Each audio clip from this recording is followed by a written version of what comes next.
So President Trump's first cabinet meeting will take place today, and Elon Musk is expected to be there.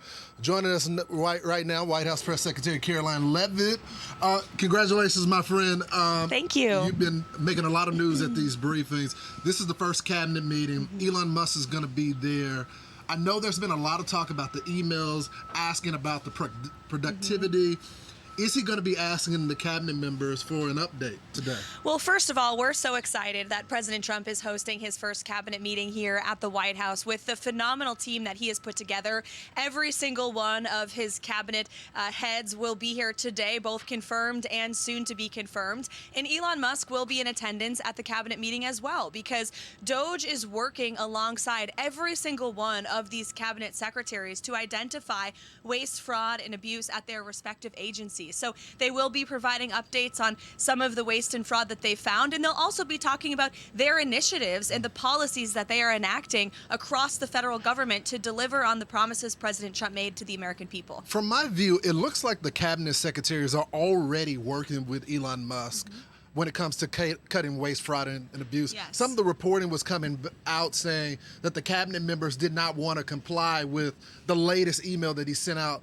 But we're hearing it was because of national security reasons? Well, first of all of the reporting that says there's chaos or there isn't team unity is based on anonymous sources. Exactly. If you talk to these cabinet secretaries, which you and many other reporters in that room today will have the opportunity to do, you will see that this is a unified effort and everybody is on board with President Trump's promise to identify this waste and fraud. You look at what Lee Zeldin has found at the EPA, $20 billion that the Democrats pushed out the door in the final weeks of Joe Biden's presidency. $2 billion of that went to an NGO that was run by Stacey Abrams. So there is real fraud taking place in our federal government. Or look at what Kelly Loeffler has done at SBA. She demanded that the workforce return to the office. 80% of SBA employees are back in the office because of her leadership and her efforts, and she put out a phenomenal video to talk about it. You look across the board, all of these cabinet secretaries are working alongside Elon and, of course, the president at his directive to make our federal government more efficient. So, Caroline, let's talk about some of the other breaking news.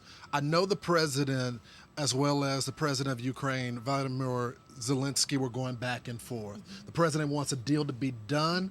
We're hearing news that Zelensky could be at the White House to sign some deal. What can you share with us? Well, what I can share is what the president has said, which is the critical minerals, rare earths deal is absolutely necessary and pivotal. It will recoup American tax dollars. We've funded more than $300 billion to Ukraine's national defense. It will provide these very critical minerals and rare earth minerals to the United States of America for our own national security. It will also create an incredible economic partnership between the American people and the Ukrainian people who are going to need to rebuild their country after this brutal war once it ends. So this is a significant step towards peace. We expect the deal to be signed this week. And as President Trump said yesterday, if Zelensky wants to come to this White House to sign that deal, he is open to that. Do you think he's going to come to show up to sign some sort of deal? We hope that he will, as President Trump said. Tell me the latest about the meeting with Putin. Is that a go just yet? There's nothing on the books just yet. The president will continue to keep everybody informed on that. But I know that Steve Witkoff and Secretary Rubio and our National Security Advisor Mike Waltz and the president's entire delegation who he's tasked with ending this conflict continue to be engaged with the Russians as well as the Ukrainians. You have to talk to both sides to bring the war to an end. The president had direct dialogue with Putin, and he has said that he believes both sides of this war want to see it end. It's in the interest of both of these countries to stop the killing and to ensure that we can have a peaceful world and economic prosperity for all. So, Caroline, you made some headlines yesterday. I know the president, he talks to all type of media, even some of the people that don't even like him. He's willing to give them interviews, gives them the first scoop sometimes. That's right. Yesterday, you announced that the White House press office would be, and the president would be selecting the pool reporters going forward. What is that process going to look like going forward?